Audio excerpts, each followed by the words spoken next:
Yes, so quick intro to Zoom. If you haven't been on webinar before, you're welcome to use the chat. But please note that there is a little drop down where it says to, and it defaults to all panelists, which just means it will go to me and Megan. And while we're happy to receive those messages, we probably won't respond to them, and we're probably not the people you're trying to reach. So make sure it says all panelists and attendees, and that will get the job done. Okay. I think we are good to get going. So hello, everyone. Again, if you're coming from Queen's Thief Trivia, or if you're coming from our stream on YouTube, or if you're just coming in from a long day of doing the way too many things that we each have to do each day, welcome to tonight's launch, The Return of the Thief with Megan Whalen Turner. My name is Alex, and I'm the events director at Brookline Booksmith in Brookline, Mass. If you're familiar with our store, welcome back. If this is the first time you are hearing about us, welcome. We're very happy to have you join our community this evening, and we appreciate your support of the author and an independent bookstore through your purchases and your attendance. It really means a lot to us, and you know, it's a rough year, and when you make choices to support small businesses and the art that you care about, it means a lot. So first, a note that all of you have purchased a book with your ticket. We'll be sending all of your signing requests to Megan first thing tomorrow morning at the latest, and we'll be shipping the books out as soon as we have the book plates ready at the store. In the meantime, in solidarity, we shall not read the book, but will instead suffer. So for tonight, as I said, the chat and question box are open. The question box is at the bottom. If you have a question, please use that and not the chat. In the chat, it will disappear forever, and we will definitely not get to it. We will do our best to get to a lot of questions. I have a feeling there's going to be more than we can get through, but we'll do what we can. And again, if you're just coming in, if you're wanting to send anything to the chat, make sure that it's going to all panelists and attendees and not just all panelists. Also, please note that Brookline Booksmith has a strict policy against abusive behavior and language, and at our discretion, any attendee can be removed from an event for partaking in such behavior. Now, I'm going to introduce this event, and for this part, I'm going to use my emotions because they really come into play here. I think that if you put your heart into the things you love, over time, without stopping, that sometimes you get to experience the things that really, really matter to you. And tonight for me is absolutely one of those nights. When I first read The Thief, I was 13, and it was wrapped up with The Queen of Atolia. And side note, a few months earlier, my mother, who was a librarian, had been reading The Queen of Atolia. And the second or third time that I saw it lying around the house, I saw it sitting on her desk, and I walked by, and being cavalier and 13, I said, "Oh, the handbook." And my mother said very grimly, "The handbook." And then I think I got them for Christmas so that she wouldn't have to carry the burden of my horrible saying that alone. But more importantly, I remember holding up in my cousin's borrowed bedroom for the rest of vacation and reading those books. I remember being a senior in high school and shelving at the library and finding out that King of Atolia was coming, and basically like bursting into tears and collapsing in the middle of the DVD section. I remember buying it in my college bookstore, and I was so ecstatic that none of my new friends had ever seen me like that before, and I don't think they entirely knew what to do. I remember exactly where I was the first time I read every single one of these books, and I remember the feeling of being repaid for my attention to every word over and over every time I've read them, each time discovering something new, and sometimes swearing about it, because dang, sometimes things are like right there. Like, okay, you know the part where Jen says that he swore that he would never take a sword by the blade except to defend his life again. But when you look again, you realize that when he takes Sophos's sword at the bottom of the mountain to fight the Aetolian guards, he doesn't take it. Oh, sorry, by the hilt. He takes it by the blade instead of the hilt. And it was right there, guys. It was like right there. And I didn't notice that for like 15 years. But this is what I'm saying. Dang. So, yeah, like a lot of the very best reading experiences, reading the Queen's Thief books has not only been the solitary and delicious experience of creeping inside a world and sinking your hands into the earth of it, it has been what books can really be at their best, which is a constant source of joy and solace, the starting points of friendships and communities that haven't staled in 15 years. Megan is a singular author, not just in her craft and her craftiness, in her emotional astuteness, well-heeled phrasing, and exquisitely mischievous plotting, not for the physicality of her settings and the depth and warmth of her characters, but because she has always treated us, her fans, well, and her fans are truly incredible. No matter how long you've been reading these books, I know you are in love because you are here. If you've been craving and fearing this conclusion for decades, or if you read all 5 books in a fury 3 months ago and already are starved for the ending, I know your breath is bated. And I trust absolutely that Return of the Thief is going to be the gift we all want so badly in a pretty bad year. I'm thrilled to have all of you here tonight, and I am over the moon to welcome back my favorite author in the world. Please give your biggest chat welcome to Megan Whalen Turner. Thank you. You can't hear them, but we know they're making a lot of noise. No, I can see them zooming by, and thank you, Alex. That was you made me blush. That was great. Thank you. Oh, and I said that we'd have questions. You'll note that we already have 21. No, I did not see that. So keep it up, guys. You're doing great. I did say that, are you sure you want to go right to the Q&A? Because lots of times people don't have questions and it's really awkward, and clearly that's not happening tonight. Yeah. So I do have some first because, well, Okay. I've just read all of these, you know. And I think the best and worst question to ask somebody who's just finished a giant series is like, how does that feel? How are you doing? What's the emotional state? I am doing great. I admit that it all feels more than a little bit unreal. You know, like today, I woke up this morning to messages from friends and saying, congratulations, book launch. And, you know, I was working yesterday with you on a dry run for this exact event. And I still forgot it was launch day because I was so fixated on getting the technology right and lining up the camera and everything, completely spaced. The reason we were having a Zoom talk tonight was that the book is actually out. I don't know if you noticed on my Tumblr, but instead of posting my own unboxing of Return of the Thief, because I'm not nearly that coordinated, I posted somebody else's. Tanya French's put up her unboxing video, and it was exactly what I felt. She picks the book out of the box and she looks at it and she goes, oh, it's a book. Like, where did that come from?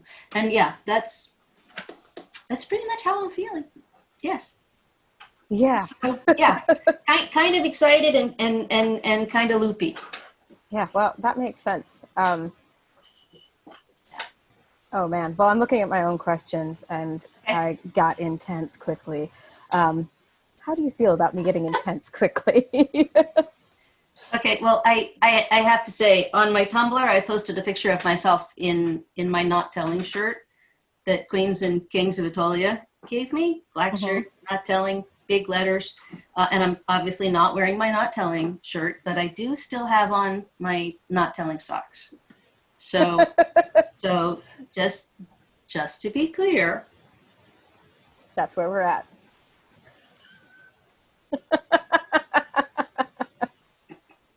So you go ahead and ask your questions. I'm ready now. All right. Very good. All right. So let's see. I think we all know that this book is the culmination of a lot of pretty heavy threads. And we're all going to get there emotionally. We don't know what's going to happen, but we expect to feel it.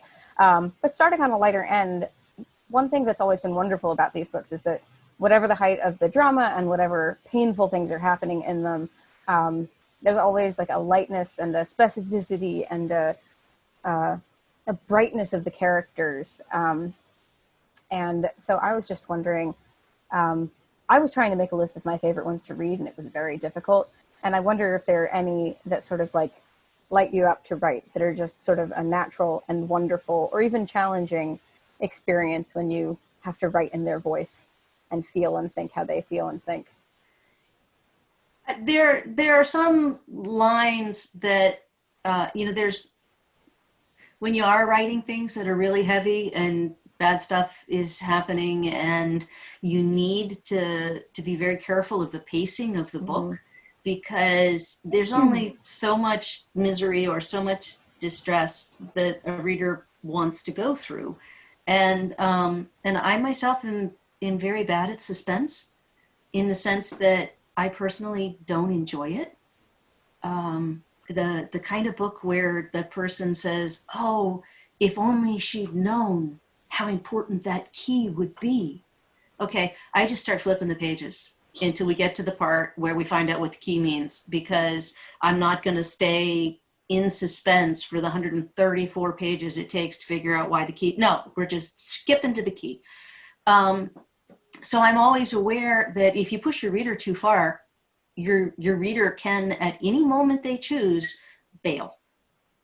And so there will be moments when there needs to be something lighter that happens to sort of break up that tension and let your reader take a breath and decide to continue. And sometimes you know what there needs to be, but you don't know exactly what it's going to be. And one of those cases was with Sophos, when he has been freed from, or has essentially freed himself from slavery, and he's back first with his father, and then with his father and the Magus, and then just with the Magus after they're forced to flee the camp after the attack.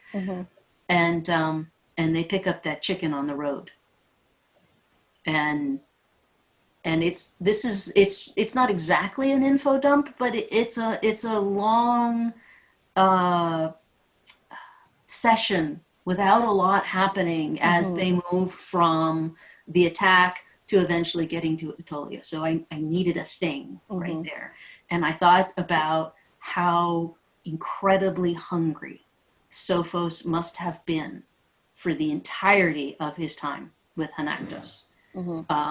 And so I thought, yeah, we eat the chicken now would be just exactly what everybody would need to get a lighter moment, and then go back into the storytelling. And like you said, there's some little scenes that I just love. And one of them is when he says, we eat the chicken now, or that he can't quite bring himself to say, we eat the chicken now. But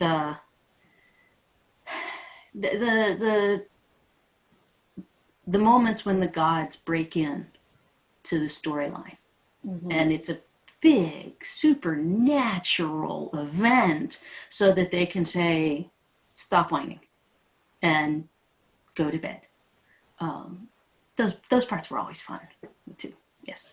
Well, I think that's really interesting. I mean, everything about the gods in these books is interesting because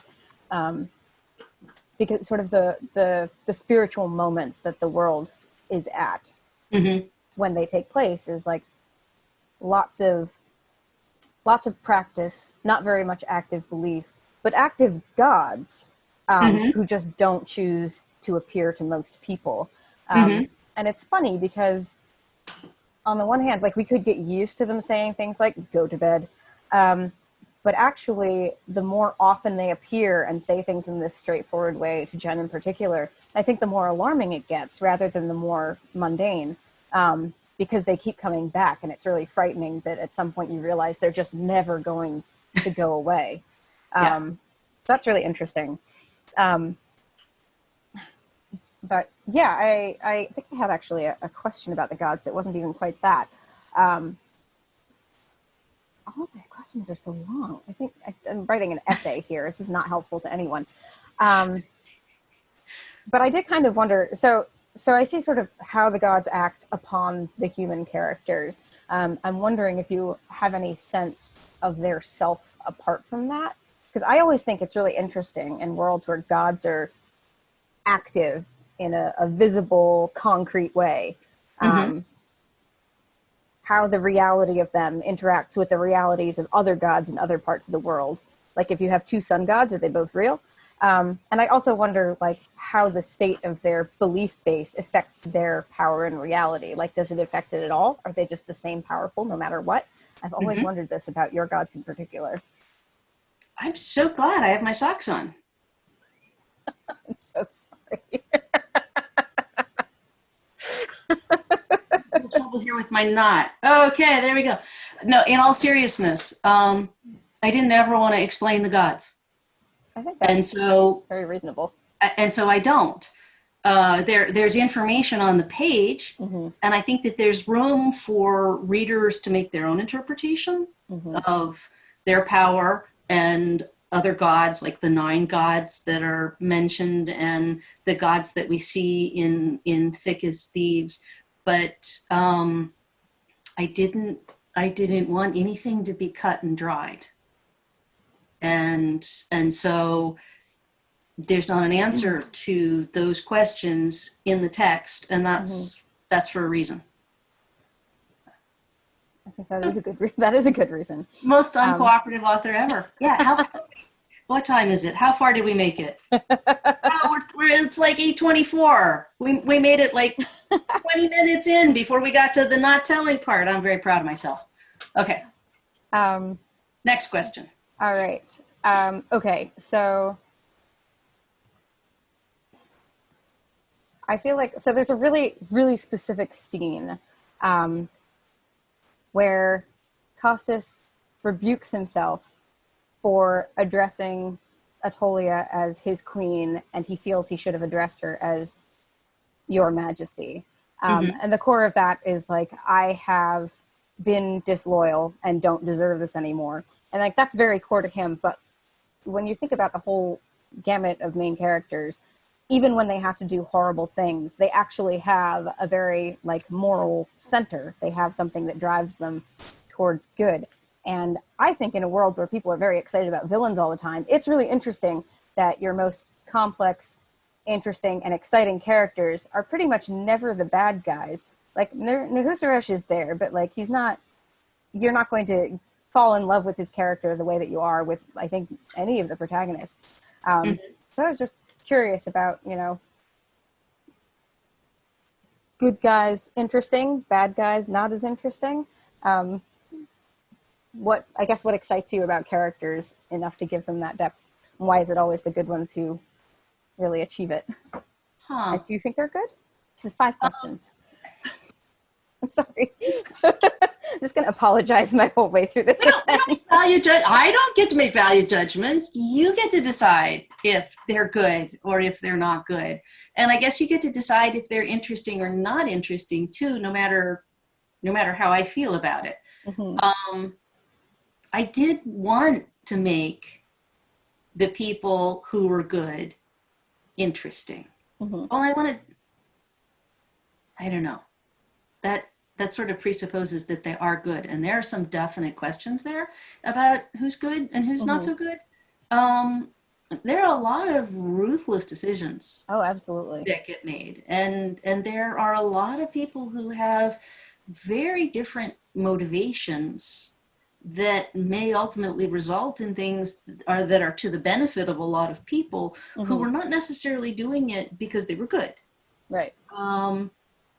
So I guess that what I really wanted to do was make the characters that were the viewpoint characters. Yeah, I think that's probably right. a better way of putting it. And I guess in that case, it's largely because there are some people whose heads I didn't particularly want to be in. Yeah, that makes sense. And you do have to be in your character's head a lot if they're going to be your viewpoint character. The other thing is, I'm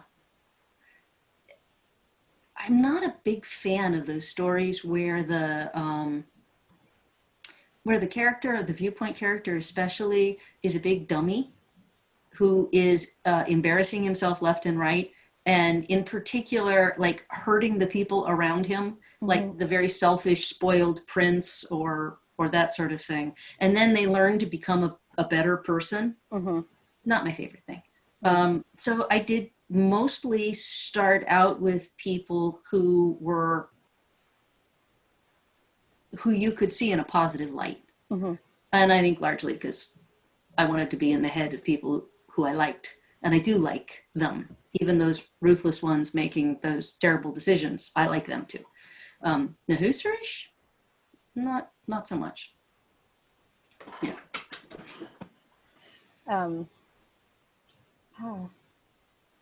Yes. I know. This is connected to a couple things and also not connected to anything. I wanted to talk a little bit about drama. I thought it was great that you said that you hate suspense, because I think that actually links pretty well to my thoughts, sideways way, which is I was thinking that, like, I think your books are, in a certain way, more poker-faced than almost anything I've ever read. Not because there's no drama on the page, but because a lot of the drama you don't know about until you've read it at least twice. So I think a lot of the suspense on one level you don't even realize is there until you've gone back and reached the conclusion of the book. So I want to know, first of all, that's a really consistent way of plotting that you have. Is that like a decision that you make for these stories, or is it just the way that's the most fun for you to write books? I don't know yet. I'm not sure, and I am not sure that when I write the next thing that it might not be a whole different kind of book. I was thinking about that the other day.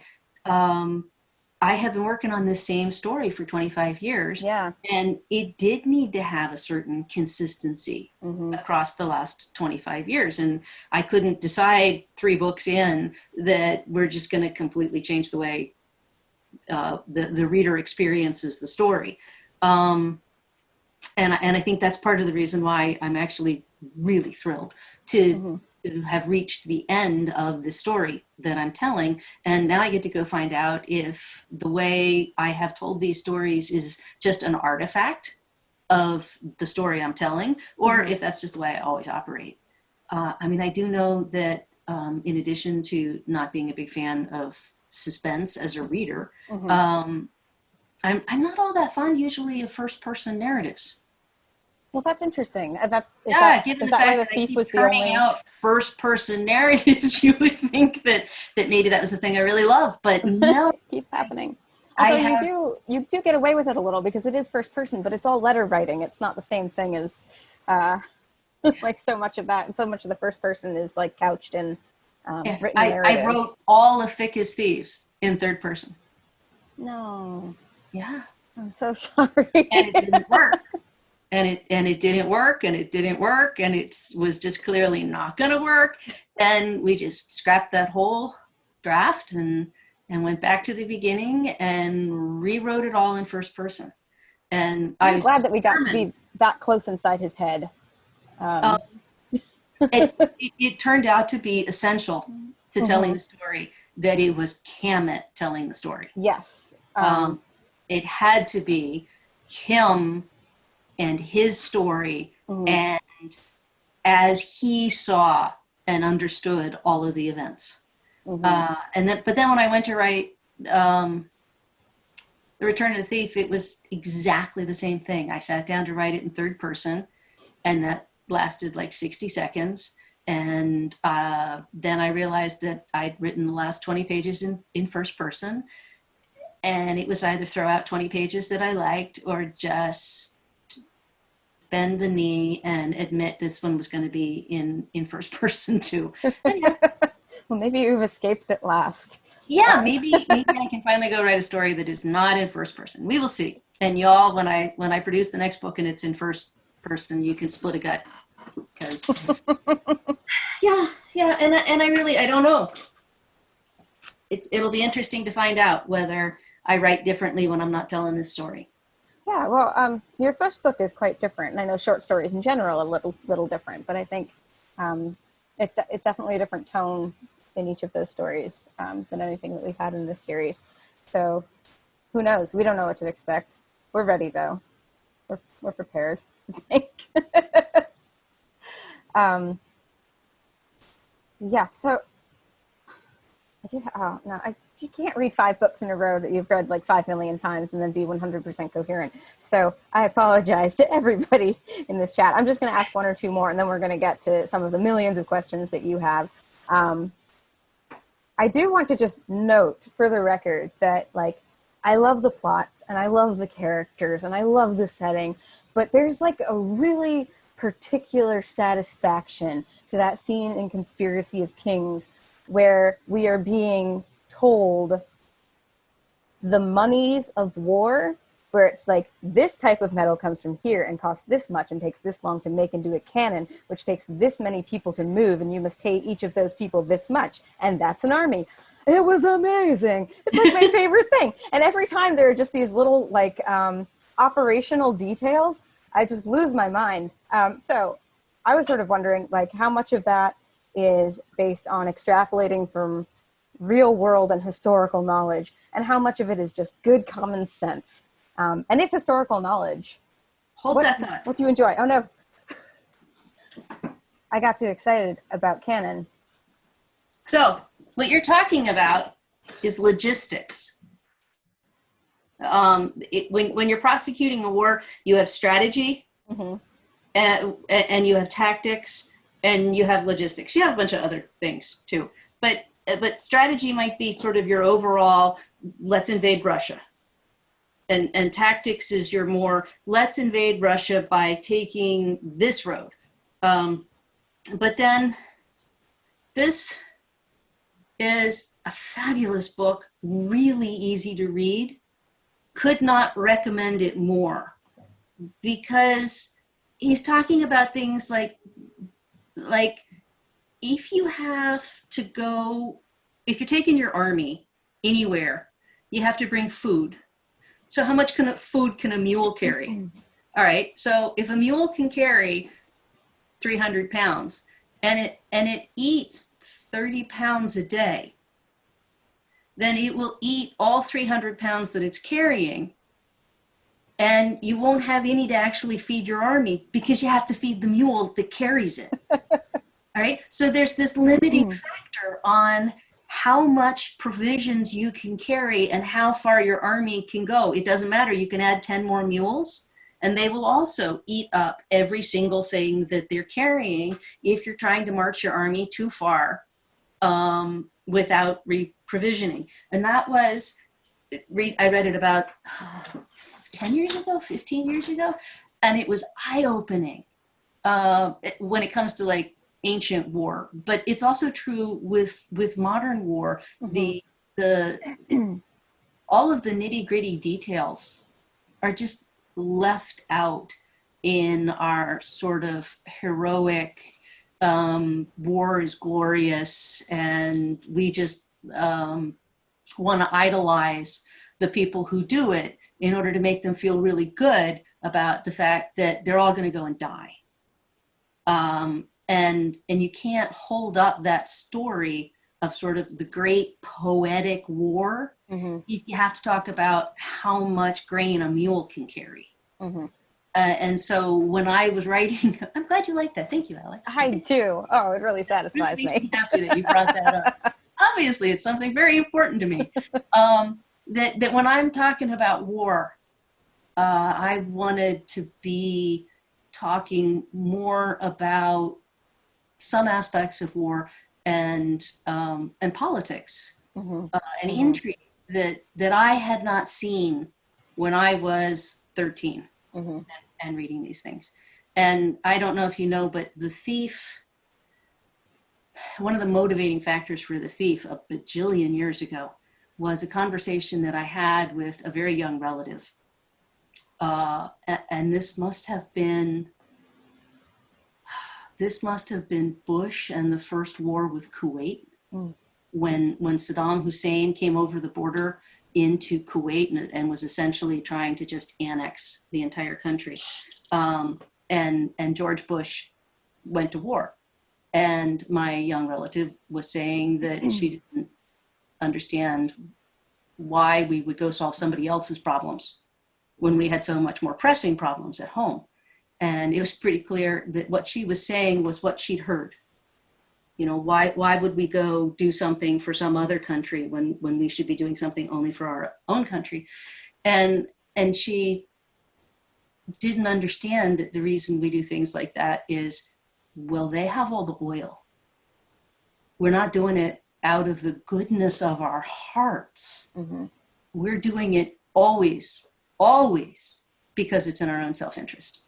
And so talking to her about that, I realized that, you know, in most fantasy novels that I'd read growing up, you were going to war with Sauron. Yeah. You were going to war with this sort of disembodied evil that you didn't have to judge as moral or immoral. You just knew he was the bad guy and you were going to go kill him. And the idea of war sort of more like World War I, where nobody really wants to go to war, and yet here we are all in this horrific war and everybody's dying. It's not represented, or it wasn't at the time. Got to say, 25 years to write a book, things have really changed dramatically since I first started telling the story. And nowadays you just have a much greater breadth of storytelling than you did when I was growing up, and all fantasy was derived from Tolkien. Mm-hmm. Yeah. And I think... Sorry, you were just going to ask a couple questions, and then I launched into the 20-minute no, not at answer all. and burned through all your time. No, I'm going to do one more that means a fair amount to me, because... Okay, I took my socks off, so... Oh, amazing. Go for it. So I think a problem that you do encounter in a lot of fantasy novels for any age is sort of the veneer of that stuff, the veneer of royalty, written by people who have never lived in a country within a monarchy, and the veneer of heroism without any sense of what that actually entails, or without any sense of real danger or moral complication. I think it's still a problem, you know, across categories. Another thing, though, that happens a lot is something that you do not do at all, that I do want to bring up, which is that you allow illness and disability to exist in your fantasy setting as a real thing that happens to people, but that doesn't remove them from the center of the narrative, and which often influences the plot a great deal, everywhere from Irene's miscarriage to Jen's hand to Kemet's eyesight. All of these things are things that really happen to people. The effects of those things are material. The characters are not diminished as people by them, and they are not killed off or sent off page. And it happens so consistently that I basically just wanted to ask, why is that consistent? Why is that important for you? I can give you a 2-word answer. And then another 20-minute, speech. It's Rosemary Sutcliffe. That's a good answer. I don't know. Do you know The Eagle of the Ninth? Oh yeah. Right? Okay. And Warrior Scarlet. She was a British fiction writer. She wrote historical fiction. Most of her stuff was published in like the 40s, 50s, 60s. And I loved her books. And she suffered from juvenile rheumatoid arthritis. She was in a wheelchair for most of her life. And she trained to be a painter. And she wanted to paint huge canvases and couldn't because of her disability. She did miniatures. And I'm sure they were brilliant, and I would love someday to see some of the miniatures that she painted. But then an opportunity arose. A friend of a friend said, We need somebody to write this book. And Rosemary, you're clever. Why don't you do it? And she launched into this fulfilling and brilliant career. And many of her characters had disabilities of one kind or another. And it was reading her book, Warrior Scarlet, that I asked myself for the first time, who gets to be at the center of the story? Who gets to be the hero? And who gets to be the hero more specifically in an adventure story? Because this was like one of the first times that I was seeing characters with these issues, all different kinds, who were central to the story. Mm-hmm. And you had to ask yourself, why shouldn't they be? They're so clear. I mean, were there not people who were disabled? Did they not, play significant roles in their lives and in the lives of other people? So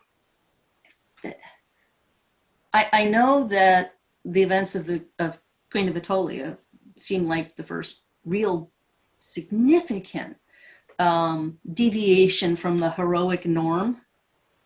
But in fact, Jen was not ever anything like the kind of heroes in books that I was reading when I was growing up, right? They did not whine.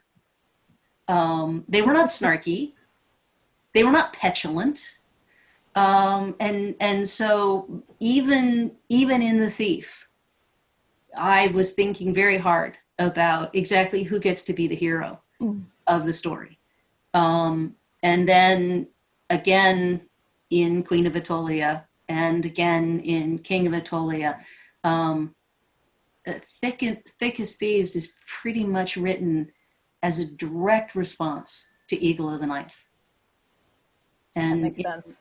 In the Eagle of the Ninth, you have that extremely earnest young centurion who's got a whole plan for his life. 20 years he's going to be in the army for Rome, and then he's going to get his veterans payout. He's going to go home. He's going to buy the family farm in Italy. It's going to be great. And in his very first battle, he's done. His thigh bone is so badly shattered that he's never going to be a soldier, and he has to replan his entire life around the fact that he can barely walk. And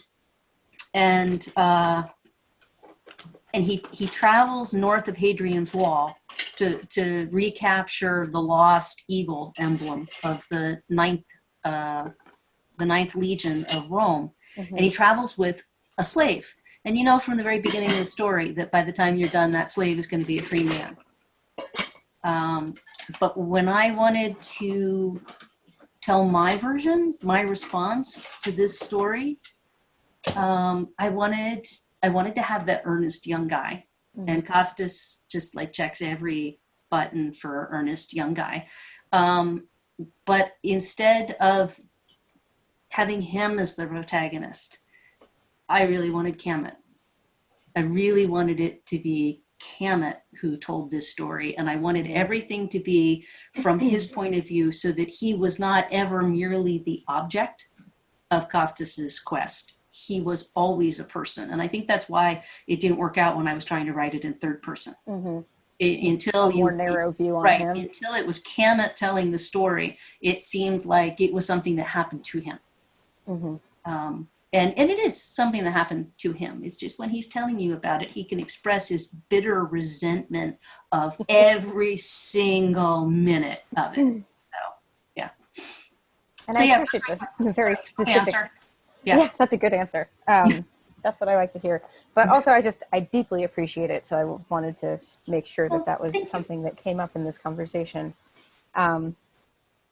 So I am going to ask all of you a terrible thing, which is please don't submit any more questions at this point, not because I don't want to read them, but because if I try to open the Q&A box with 83 questions in it and you add more, it will freeze and I won't be able to ask any questions, and we will sit here in silence until 9 o'clock, and it will be horrible. So, so no I more won't be able to questions. say anything. It'll be terrible. No, we're going to mute both of us. It's going to be just dreadful. No, we're just going to keep talking to each other. You won't be able to hear. Yeah. Yes. We'll just be texting. All right. Okay, 1, 2, 3, open the box. Okay, here we go. Question number 1. Do I need to put my not telling socks back on? I don't know. Here's the first question from Leslie. Okay, here's my chance to ask. Hi, Leslie. Did you know? Hi, Leslie. Did you know all about how to retin a pan and so put it into Thick as Thieves? Or did you decide that Costas needed to retin a pan and so went and researched it? B. I went and researched a lot about tinning pans. But to be honest, I think of it, I did sort of know something about tinning pans before I started, so I knew that was a possible thing that I could have him do. So I guess it's a little bit of both. I did already know something about pans, copper pans, tin linings on copper pans. I knew it was possible to replace the tin lining on copper pans. And so after that, it was merely getting some more accurate information about exactly how that happened and whether it was like something one guy in a desert could do, or if one needed to have, the huge forge that heated stuff impossibly hot. So a little bit of both. All right, let's see. Hannah says, I have been recently reading the Aeneid, and even though I'm not very far into it, I've been reminded of the Queen's Thief about 5 times. Did it influence your work on purpose, or is it more by accident? I have never read the Aeneid.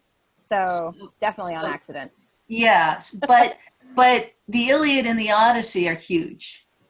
And they are not that far apart. So I think that if you see things that are in the Aeneid that look familiar, there's a really good chance that they came out of the Aeneid and the Iliad and the Odyssey and Herodotus and other ancient texts that I have read.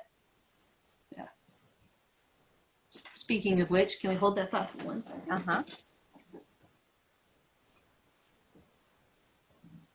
Oh, darn, I can't find it. Lavinia by Ursula Le Guin. Oh, I have a copy. Great book. And if you enjoy the Aeneid, I really highly recommend you read Lavinia. She always has a lot to say about, character and place influencing each other, and big ideas sort of made intimate. It's a beautiful book, and in the entirety, well, the donnée of the book is that in the entirety of the Aeneid, Lavinia, who is this centrally important character, she's his wife eventually, right? Never says a single line of dialogue. Nothing. And so Lavinia is Le Guin giving her a voice. And it could be like really bitter. And it's not. It's beautiful. Beautiful language, beautiful story. You like Lavinia, you like Aeneas. It's,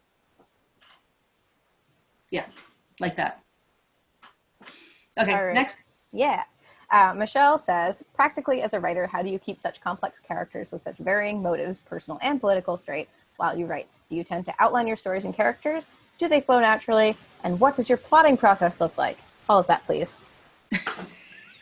Okay, I don't have a 2-word answer for this one. Unless I can just say Rosemary Sutcliffe again. Can I just Sure. say Rosemary Sutcliffe? You need another set of socks. Yeah. Okay, so I don't really outline, but what I do is I tell it as a story. So when I came up with the idea for all of my short stories, but also when I came up with the idea of The Thief, the first thing that I did was, buttonhole my husband and tell him the whole thing. And there's a lot of hand waving, and then they go up the mountains. They go to Atolia, and everything is just implied with the little hand gesture. And that's why it doesn't take 4.5 hours to tell the story. And after I've done that, I sit down and I write something that I would call a sketch rather than an outline, because it usually ends up being about half the length of the finished book. And it's all of the ideas and all of the plot points and a couple of lines of dialogue I know I want to put in there. But it really is just like a really sketchy version of the story. And then I go back to the beginning and I go through and I fill it in with more and more and more detail. And then I go through and then I take all that stuff back out again. and then we have stuff, because it becomes way tremendously too long. And then I cut back everything that I think that I don't actually have to have in the story. And that's how it happens. And it's a piece by piece process. Lots of drafts, lots of little changes that you make and unmake and make and unmake, because I found that when you go through a draft, you can only make it so much better. You can't go through a draft in one time and fix every single thing that's wrong with it and have it be perfect at the end. What happens is, now that you've made these 20 changes, you can see the next 20 changes you still have to make. And then you make those 20 changes, and then and only then can I see the next 20 changes that I have to make. There's a reason it takes me 7 years. So yeah, that's pretty much how it goes. And as far as how do I keep it all of those people in my, it's just very crowded in my head. Very, very crowded. And I think I do feel like the people need to have an internal consistency, or I would never be able to keep track of this. Lots of times I am not thinking about what Costas has already done, and therefore he can only do this and be no, I know who Costas is. When I'm writing this scene, I'm imagining who he is, and therefore I know what he's going to do in this scene, and not because I actually accurately remembered what was happening in some previous scene. Later I can go back and make sure that I don't have any internal consistencies. But with each scene, I'm just dealing with the fact that I know him. I know what he's going to do. He's going to punch that guy in the face. Yes. And it's all going to be very embarrassing. Or, if it's Jen, I know what he's going to do. He's going to be a jerk, and he's going to make a rude joke and bark like a dog or something. And then what he does. Yeah. So it first I have to have internally consistent characters if I'm going to be able to keep track of them. I wouldn't otherwise be able to keep all of the individual details in the books accurate or in line. I hope Costas, by the way, is just like a perfect character, because I think he's got a very straightforward exterior. Because he's clearly your favorite. Well, he's amazing, right? Because I do really like the sort of like noble, straightforwardly, like, this is what's good, I'm going to do the good thing, time to go, but isn't necessarily nice about it. And so I like that you have the outward version of him, which, as we learned in Thick of Thieves, is very large and strong. And when he sees a problem, he literally just pushes it out of the way over and over. But he thinks of himself, I think, in a more like unassuming way, and also has like this constant monologue of absolutely phenomenal turns of phrase. And yet when Kamet meets him, Kamet is like, this guy is dumb as like a bag of rocks. He has no thoughts at all. Right. But it feels consistent at all times, because you can see that like first impressions and the outside view of somebody and the way that he narrates his life are just not always the same thing. So yeah, I think that's a great example of like, you can feel the whole character no matter what part of the series you're reading. So we actually have like several questions about whether vampires are real, and one question about whether you plan a spin-off series for Edesian Vampires in Love. I'm never say never. I know that much. I'll just say that one sounds really unlikely.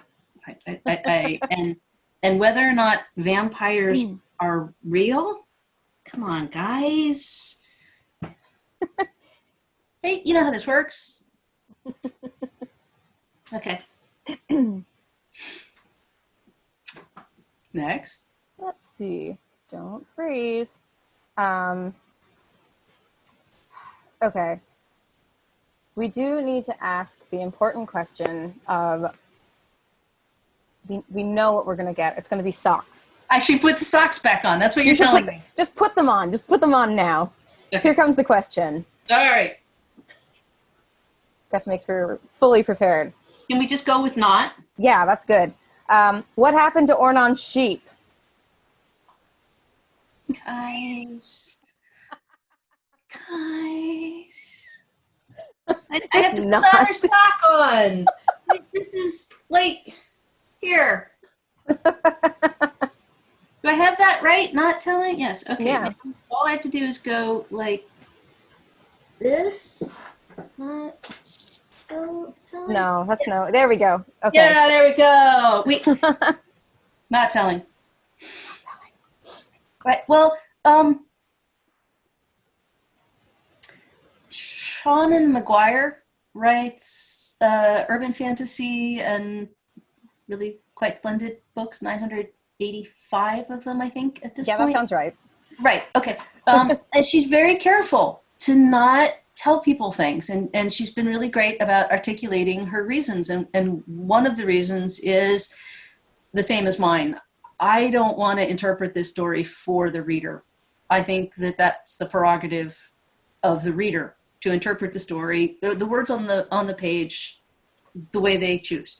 But her other reason, which is a very good reason, much to and I've learned that as well, is that maybe she'll change her mind. You know, maybe I happen to have an idea of what happened to Ornon's sheep, and maybe down the line there will be some reason why it becomes vitally important for that not to be the reason, or not to be what happened to Ornon's sheep. But here I just told, how many people are here? 295. 295 people what happened to Ornon's sheep, and then I changed my mind. Yeah, no, not going to do it. So, sorry. Let's see. We have many people asking sort of in a general way, how do you world build? What's your starting point? And then what happens after that? That book is coming back.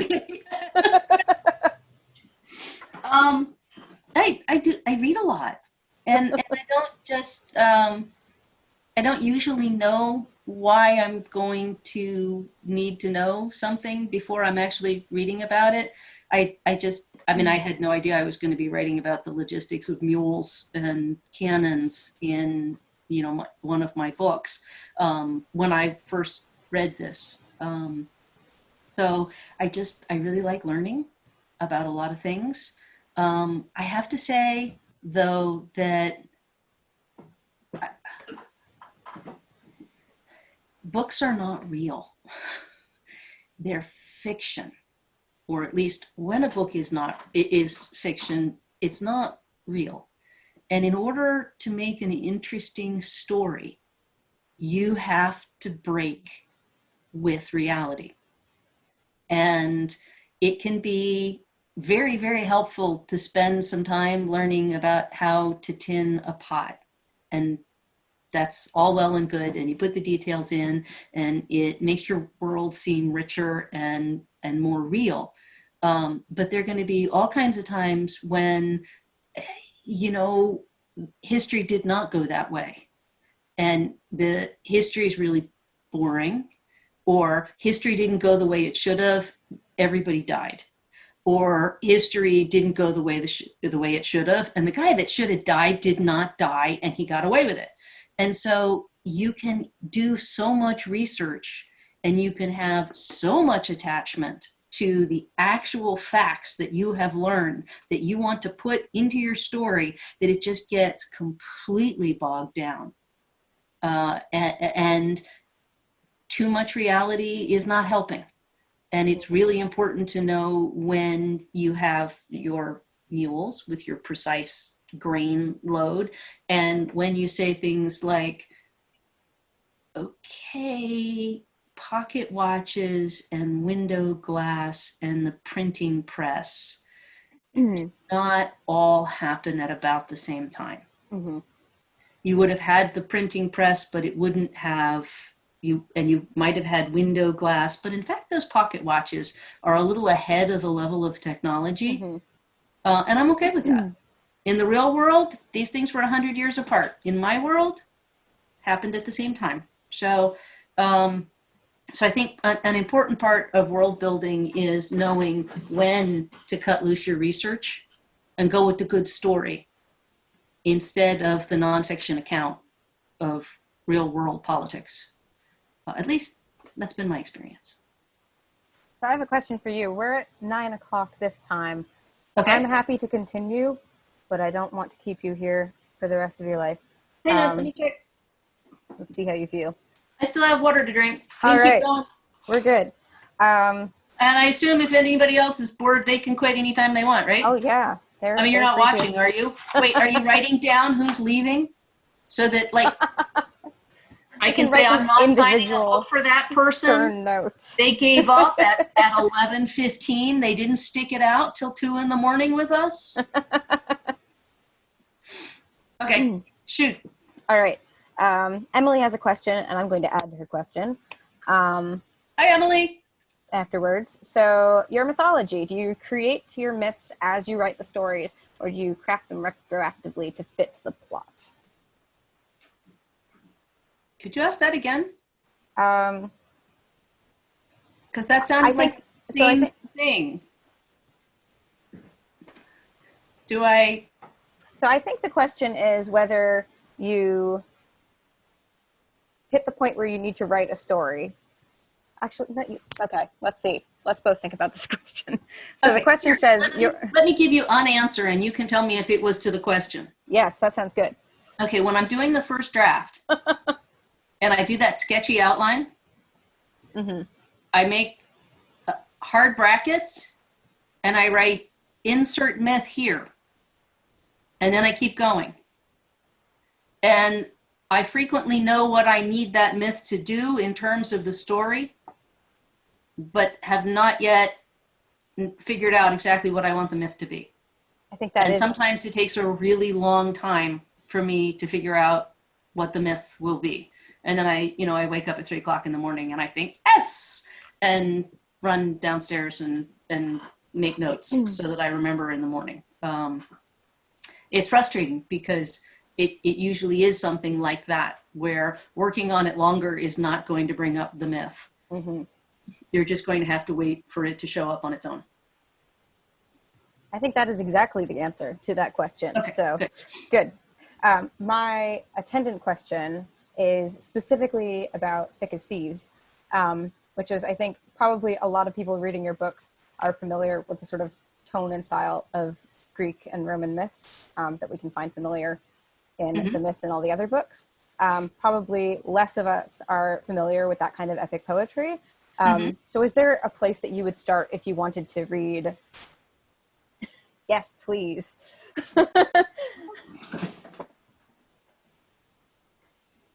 That's right. Gilgamesh coming up. Close. Okay, so this was the version that I first read, but this is the most recent edition. Pritchard's The Ancient Near East. So it is abbreviated as Ancient Near Eastern Texts.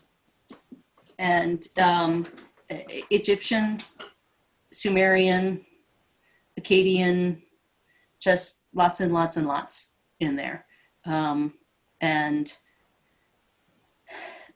I was trying to come up with the story, with the verses for Thick as Thieves, I originally had this idea that I would put them in iambic hexameters, because the Iliad and the Odyssey were in iambic hexameters.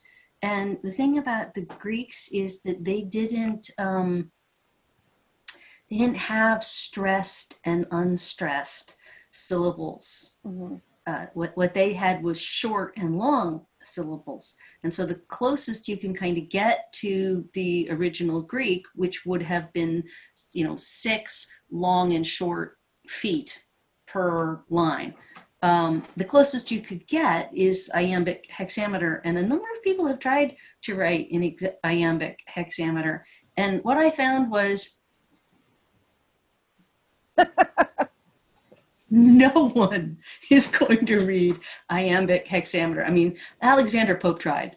And if Alexander Pope couldn't make iambic hexameter a thing, I was not going to be able to make iambic. Everybody was just going to skip right past all of that.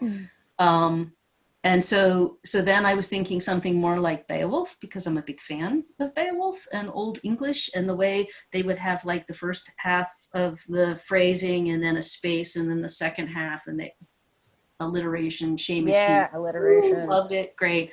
Not the right thing at all. And I was thinking about AS by its possession with the part of right. And I also know that AS by its possession, the first time I read it, I skipped the poetry. The thing about possession is that if you guys haven't read it, it involves people who are deeply researching the works of these romantic poets who didn't exist in real life. So she created all of the poetry for it. And it's very good romantic era poetry. It's very good at being that. So it can be a bit challenging. When you actually buckle down and you read it, it's really pretty amazing. But you need to work at it a little bit. To start. You need to work at it, and I didn't want to give people something that they had to work quite that hard for. And also Beowulf just didn't sound right. And then I felt like a complete idiot, and I thought, well, there's a reason Beowulf doesn't work. Beowulf is in Scandinavia, and this story is not set in Scandinavia. The story is set on the Mediterranean, and so we've already done the Greeks. It's time to get out the ancient Near Eastern texts and spend some time just immersing myself in those texts until I found the voice that I was looking for, so that I could write about Unsec. Well, I also really love. There is a bad guy. I have bad guys. I have villains. That's true. That's a good one. And I mean, the result is really wonderful. I think I enjoy all the myths, but actually the poetry in that book, I think, is my favorite out of all of it. And part of it is the characters, who just have an incredible dynamic that you get to see mirror Costas and Kemet the whole time. But part of it is also just that reading the poems aloud is so wonderful, because it just flows so perfectly line into the next. And it's just blushing. It's really successful. And just if you guys haven't read them aloud to yourself or others, you should definitely do so, because you'll feel good in your brain afterwards. Thank you. Let's see. So we have a few questions, of course, about writers that inspire you, but I actually wanted to specifically address, again, Thick as Thieves, which is dedicated to Diana Wynne Jones. So I would just like to talk about her for a minute. I think so. Is it Thick as Thieves? Is it? No, that's Conspiracy. It's Conspiracy of Kings. It's in my question list, but I'm no longer looking at that. So no. Yes. No, is the fifth one the Virginia Duncan? Virginia? Yeah. My editor. Yes. The Unseen Star. Which is also a question on my question list, but it's very long, as you're now discovering. But yes, Diana Wynne Jones, I think it's nice to find out what people's favorites are, but also just talk very briefly about what is good about her writing, because it definitely is singular. I'm going to say the audacity. Yeah, that's a good answer. Diana wrote about the most bizarre things, a little bit like Joan Aiken, but even Aiken did not go into some of the bonkers stuff that Diana wrote about, with just like, oh yes, and then there was interstellar travel, and in the middle of my fantasy novel, because why not? Mm-hmm. Her writing had a very definitely had a hold my beer quality. Yes. you say that this can't be done, but you hold my beer. I'm gonna go do it. I love her books, and the first one that I read was Dog's Body. And there again, right? The audacity. Just You're gonna have the star is a dog. The star is a dog. stars are people. All stars are individual people, and this except not actually people. They're stars. Yes. And they're gonna and one of them's gonna get turned into a dog. Are you what? Um, and I loved that, and did not realize for 4 or 5 years that she'd written anything else. Back then, That's a good experience, is the realization that she wrote like 60 right, books. right. That somebody who love that moment. I don't know. I don't think that it happens the same way these days, because back then it was either on your library shelf or it didn't exist. Right. You know, you're going to the school library, you went to the public library. As far as you know, Diana Wynne Jones has written exactly one book. And it's real good. Right. Maybe you can go get books in print off the shelf and look it up. It's a little teeny tiny type, but nobody does that. And today you find a book by somebody you like and you type their name in to the search box and you find out they've written 60 books and you're thrilled, and you go out and you don't even have to go out. You go to a different screen at your library and you put them all on hold, or you order them from the bookstore and they just show up like magic. Kids these days, they do not appreciate how good they have it. But you know that Diana got me published, right? I didn't know that. You did not know that. Well, she has good taste. Okay, so my husband is a professor. And from time to time, he would get research fellowships or grants.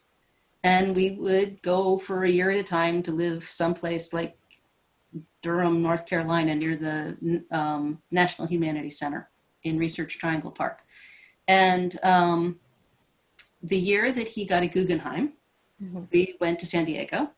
And that was the year that I decided that instead of going and getting another job as working in a bookstore, because that's what I did, I was a buyer for children's books. But instead of going and trying to get a job in the local area, I was going to sit down and I was going to write and see how that worked out. And I wrote the stories for Instead of Three Wishes. And at my husband's prodding, I sent 2 of them to Diana Wynne Jones. And she wrote back to me, which is just amazing, still amazing to me. And she said she liked my stories. And she suggested that I send them to her editor, Susan Hirschman at Green Willow Books. And that's what I did. And Susan said, send more stories and we would like to publish them. And it was amazing. Absolutely, positively amazing. And when I was writing Conspiracy of Kings, Diana was dying of breast cancer. And so I dedicated the book to her. And how much time do we have? Because I have a story. Oh no, whenever. Okay. We're good. We still have 286 people, so okay, they're hanging in there. They're hanging in there. Okay, so Diana had a travel curse, and like every time she went someplace, if she went on the train was held up for 8 hours, and if she had to fly someplace on the airplane, it would land in Russia, you know, and it was just phenomenal, her experience with travel. And so here she was sick. And I was dedicating this book to her, and I really wanted to get it to her. And so I took one of the advanced reading copies and dedicated it to her and put it into its little packaging and sent it off to Bristol in the UK, which is where she lived. And I still remember my husband coming up from the post office box, and he's got this big clear plastic thing in his packaging in his hand, and he says, you're not gonna like this. And it's the packaging I sent, and it came back in its own little bag because it had been shredded, and there was a sticker on it from the British Mail saying essentially, we're so sorry we ate your package. And I'm thinking I'd have to get another book from the publisher. and then I'd have to sign it, and then I'd have to get it into the mail, and that I don't know that I'm going to be, and then I remember that I have a friend who actually went to see her, and my friend took a picture while she was there of my book holding up the corner of her computer monitor. So that book did get there. I don't know how that book got there, and I don't know how it got there without the packaging, because I had the packaging in San Diego. And in fact, there was something else in the packaging.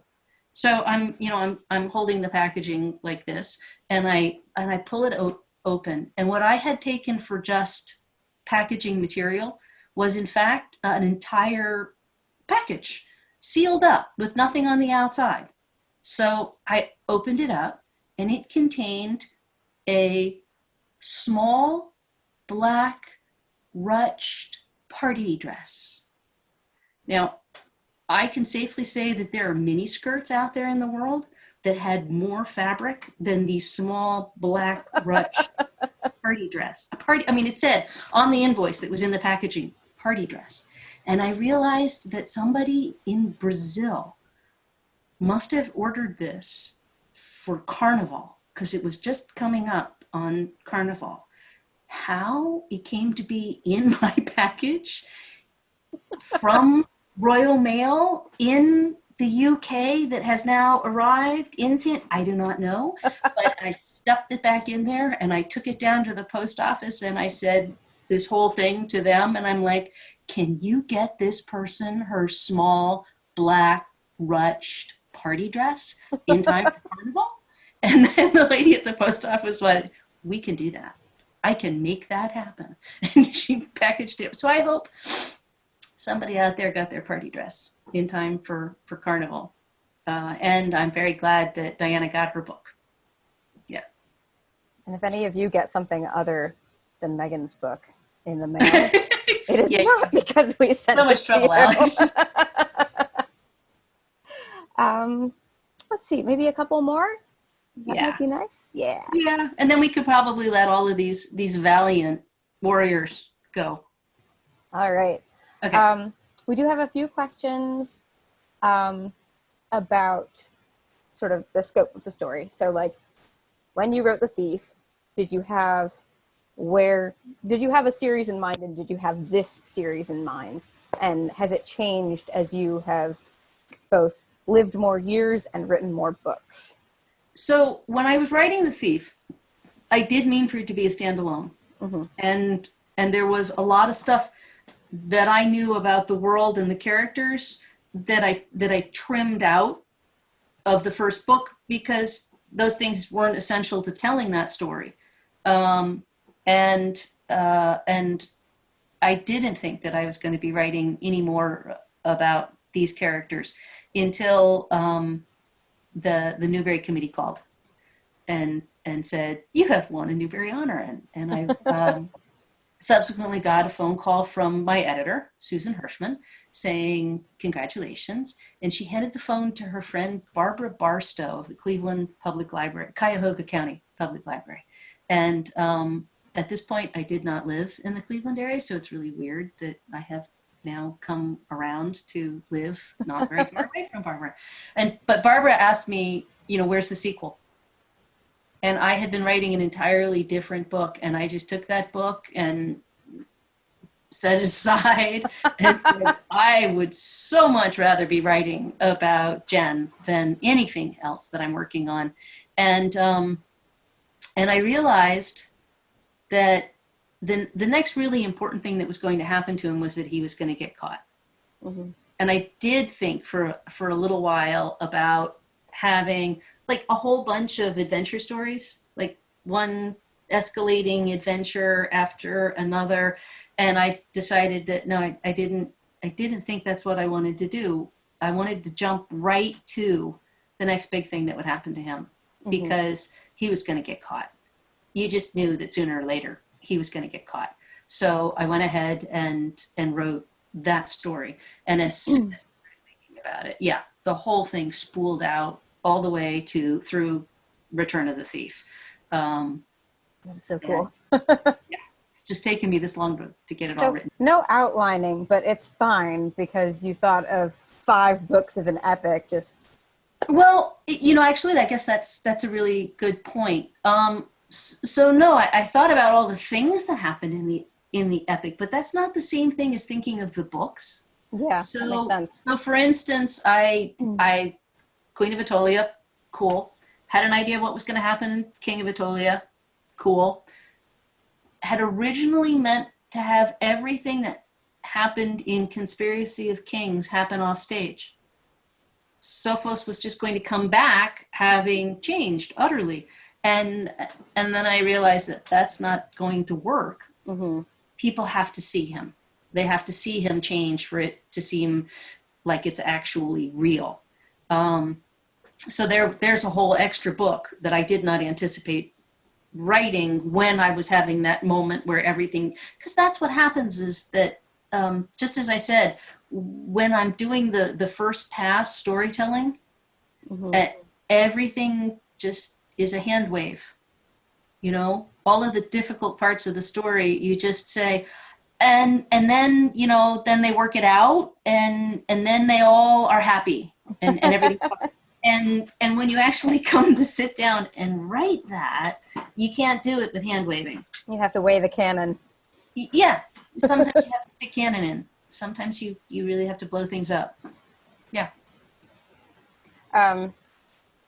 So on a sort of a side note question, we do have several requests. Can we see your earrings more closely? Okay. How's that? Perfect. Okay. All right. Question answered. There they were, guys. You got them. Are they now saying where they came from? Because they came from Free Narnian. They were given to me, and I really love them. And the amazing thing is that I think I got them in Anderson's bookshop in like 2000. Maybe it was 17, but maybe it was even before that. I don't remember. But I lose earrings like every day. And the amazing thing is that these have not fallen out of my ears. So great earrings. Not only do they look good, they have not fallen out. Excellent.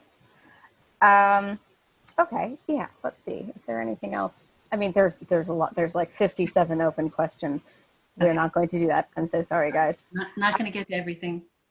Okay. So I think there will be more of these. So keep an eye on my Tumblr, and maybe I will even become coordinated and I will put them on the website, but probably they will be on the Tumblr if I do more of these Zooms, because there's not going to be a tour. That's true. It's a different world now, book events, than it was. Yeah, and on the upside, 280, 90 odd people can actually show up from all over the world, which is kind of a great thing. I hope we keep doing things online like this. For all the people who live in places like Omaha, where I am never probably going to come do a book signing. That's true. Yeah, that's one of the great things about these is, people can actually come and join. All right, so we do have one more very important question coming from Margot, who is the person who won trivia. Who won the trivia? Oh, and we made her wait until like 9:25. Sorry, I'm Margot. so sorry, Margot. I got excited. All right. Babysitter or something. Here we go. Margot, are you good to be on camera or just voice? Let us know.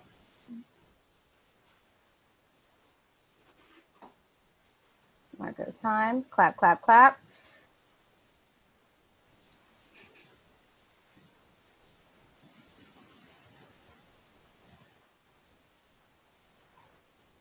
All right, I'm going to invite you on screen if my computer doesn't freeze, which is always what it does at about 9:30 in the middle of events. It does like to do that. While we're waiting for that to wait, hang on.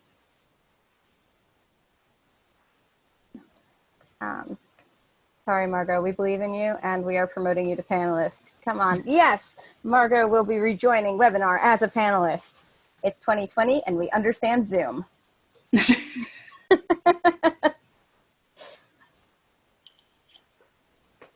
Okay. I can see Mark. I'm really proud of myself for getting it to work, and then I forgot to unmute myself. So there we go. Oh, okay. All right. Hello. You did remember. Huh? You did remember. I got there You eventually. figured it out. So my question, I know ages are dicey at best, but did Deidi and Irene grow up together? And if you're not telling, will you tell us anything about their friendship? Oh no, the socks are coming up. Okay, you tried won so hard. you won the whole trivia contest. Did Deidi and Irene grow up together?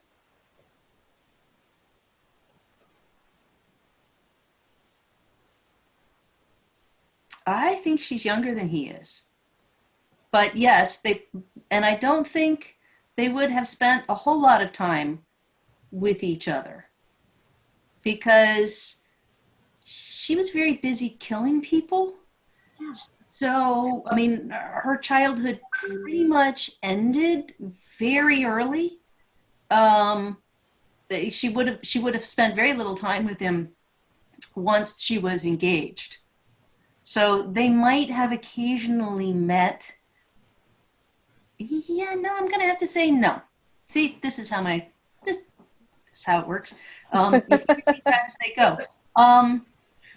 So no, they wouldn't have, I don't think, spent a lot of time together because she, as a woman in that society, as a young girl, would not necessarily have been spending a lot of time anywhere where he would have been.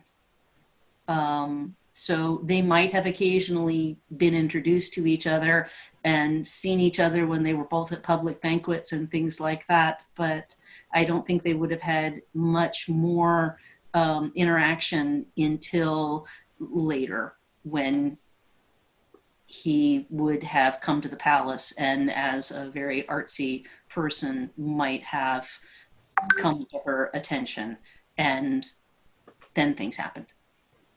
Great, thank you. Or unfortunately, in the case of Irene, then things didn't happen. Poor Deidi. All right. Was that a good answer? Yes, that was great. It was Worth waiting for? I got a whole answer out of that. I think that's better than I could have hoped for. Yeah, great. And you wouldn't have gotten it if you hadn't won the trivia contest. Thank you very much. And thank you, Alex. Thank you. All right. Bye, Margot. Bye, thank Bye, you. Margot. And Oof. You bypassed and not telling. one moment. I have not muted you yet, just so you know. Yep, just There we go. There we go. All right. Wow, that brings us to 9:30, and I think ending with Margot is a great way to do it. I think that's a wrap. Yeah. So thank you, everyone, so much for being here tonight. We will send out your books ASAP. Thank you, everybody, enjoy very, them. very much. You can add us Thank on you all Twitter. for waiting, your feelings. not just all the way through the night, but for the last 23 years. All right. Good night. Thank you. Bye. Thanks, Alex. Good night.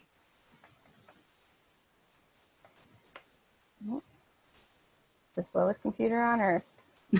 There we go.